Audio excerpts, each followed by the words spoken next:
রূপালী গ্রামের সকাল। নৌকা বেয়ে নদীর বুক চিরে এগিয়ে যাচ্ছে মানুষ। জলের ঢেউ, সূর্যের আলো আর গ্রাম জীবনের শান্ত সৌন্দর্য সবকিছুই ছিল একেবারে নির্ভার, আরামদায়ক।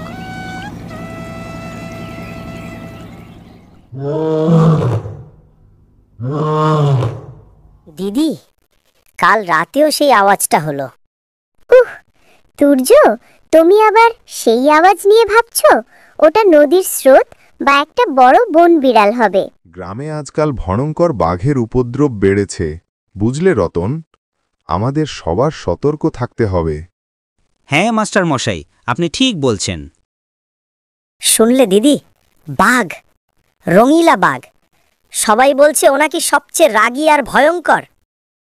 হ্যাঁ, মা বলছে একা একা ওই জঙ্গলের ধারে না যেতে। মনে আছে তো? একা একা যাস নে জানো। কেন দিদি, আমি কি ভয় পাই নাকি? ওই ভয়ঙ্কর বাঘটাই তো আমাদের বাবাকে খেয়ে ফেলেছিল। তোমার মনে নেই দিদি? সব মনে আছে রে, বাবাকে খুব মনে পড়ে। তুই ভুলেও এই জঙ্গলে একা একা যাস নে। আচ্ছা দিদি, কিন্তু তুমি দেখে নিও, আমি ওই বাঘটাকে শাস্তি দেব। আমি ভয় পাই না দিদি।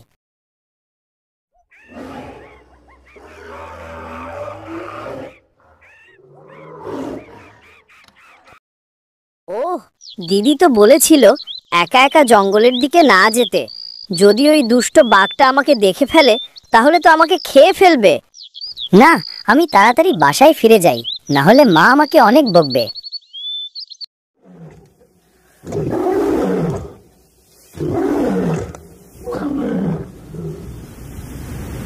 রাতে যে আওয়াজ শুনেছিলাম, আবার সেই আওয়াজ শুনতে পেলাম মনে হলো।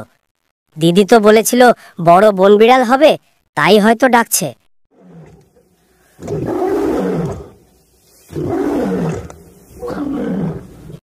আরে, শব্দটা আমার আরো কাছে চলে আসছে কেন? উড়ে বাবারে, এ তো দেখি বাঘ! বাঁচাও, বাঁচাও!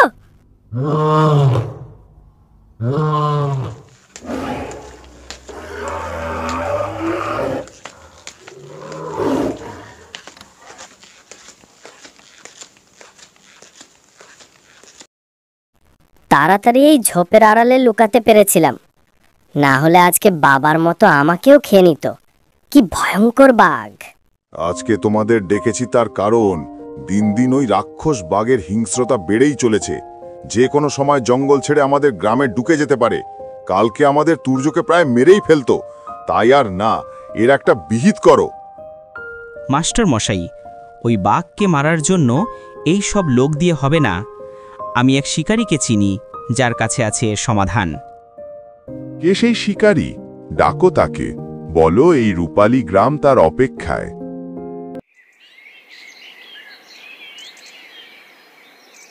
মাস্টার মশাই, এই যে সেই দুর্ধর্ষ শিকারী, ওর নাম হচ্ছে হান্টার কিং। ওকে দেখলে বনের বাঘ ভাল্লুক ভয়ে কাঁপে। তোমাকে আমাদের এই রূপালী গ্রামে স্বাগতম। এক ভয়ঙ্কর বাঘ আমাদের উপর আক্রমণ করেছে। তুমি কি পারবে সেই বাঘের আক্রমণ থেকে আমাদের এই গ্রামকে বাঁচাতে? এই সব বাঘ দিয়ে আমি আমার সকালের নাস্তা করি। আপনি আমাকে চিনতে ভুল করেছেন মশাই, চিন্তা করবেন না। শুনেছ দিদি, গ্রামে এক শিকারীকে আনা হয়েছে। সে নাকি ওই বাঘটাকে শিকার করবে। ওই বাঘটাকে ধরতে পারলে আমি অনেক খুশি দিদি। আমিও অনেক খুশি হব ওই বাঘটাকে ধরলে। বাবাকে যে ওই বাঘটাই মেরে ফেলেছে। তুই আজকে থেকে আর ঘর থেকে বের হবি না। মা বলেছে তোকে ঘরে থাকতে। চল, ঘরে চল। আচ্ছা দিদি, আমি ঘরেই থাকবো। ওই ভয়ঙ্কর বাঘের সামনে আমি আর পড়তে চাই না।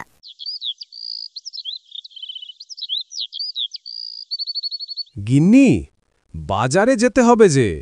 আজকে হাটে চড়া দামে আমাদের সবজিগুলো বিক্রি করব। আমি চললাম গিন্নি। আচ্ছা যাও, আর শুনো, যাবার সময় জঙ্গলের ওই রাস্তায় একটু সাবধানে যেও। শুনেছি গ্রামে ভয়ঙ্কর বাঘ ঢুকেছে।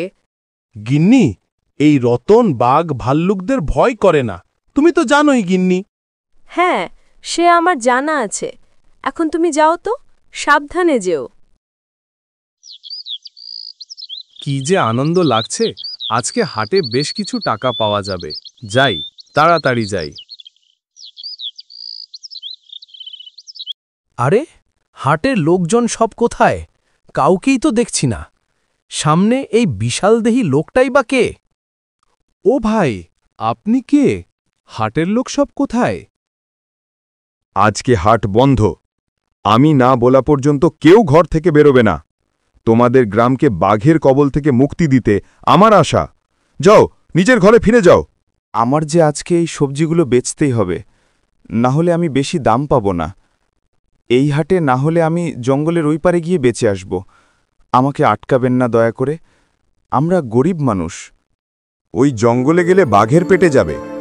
নিজের প্রাণ বাঁচাতে চাইলে বাড়ি ফিরে যাও এক্ষুনি। আজকে বাড়ি গেলে আমার টাটকা সবজি নষ্ট হয়ে যাবে, আমি দামও পাবো না। আমাকে যেতে দিন ভাই। বাঘের পেটে গেলে আমাকে দোষ দিও না তোমরা।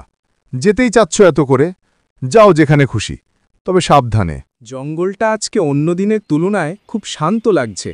মনে হয় বাঘগুলো আজ এই জঙ্গলে আসেনি। যাক, বাঁচা গেল।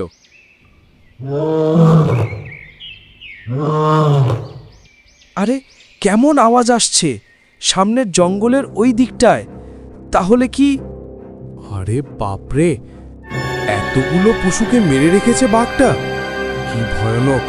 আমি তাড়াতাড়ি পালাই এখান থেকে। ওই যে আবার সেই ডাক। আজকে মনে হয় আর রক্ষা নেই। কেন যে সেই লোকটার কথা শুনলাম না?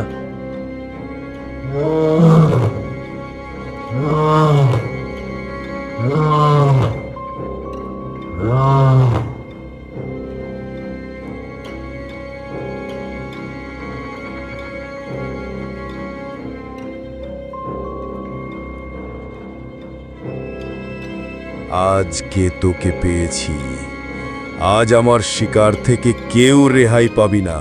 আমার হাতেই তোদের মরণ।